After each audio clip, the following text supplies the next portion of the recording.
ช่วงกรุงเทพเมืองอาหารปลอดภัยนี่เฮียป๋องไม่รู้กรุงเทพมหานครจะให้เราไปอบรมอะไรก็ไม่รู้จะเสียเวลาทำมาหากินของเราหรือเปล่าก็ไม่รู้นะโอ้ไม่หรอกนะว่าไม่เป็นอย่างนั้นหรอกสวัสดีครับพี่ป๋องเจ๊แดง สวัสดีค่ะ กำลังคุยกันเรื่องการไปอบรมอยู่ใช่ไหมใช่ค่ะเดี๋ยวผมจะเล่าให้ฟังนะครับการเข้ารับการอบรมหลักสูตรการสุขอภิบาลอาหารเนี่ยนะครับถือเป็นการปฏิบัติตามกฎหมายครับเพื่อให้ทุกคนเนี่ยนะครับมีความรู้และความเข้าใจในการปรุงและจำหน่ายอาหารที่ถูกต้องตามสุขลักษณะนะครับเพื่อให้อาหารมีความปลอดภัยนะครับทางผู้ที่ผ่านการฝึกอบรมเนี่ยนะครับก็จะได้รับหนังสือการฝึกอบรมนะครับและบัตรผู้สัมผัสอาหารจากกรุงเทพมหานครด้วยครับที่สำคัญเนี่ยยังเป็นการสร้างความมั่นใจให้กับลูกค้าของเราไงครับเห็นไหมล่ะว่าบอกว่าดีก็ต้องดีอยู่แล้วใช่ครับ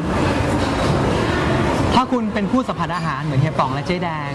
คุณจะต้องได้รับการอบรมหลักสูตรการสุขาภิบาลอาหารโดยท่านสามารถติดต่อได้ที่ฝ่ายสิ่งแวดล้อมและสุขาภิบาลทุกสำนักงานเขตนะครับอีกหนึ่งคุณภาพชีวิตที่มั่นใจได้ของคนกรุงเทพมหานคร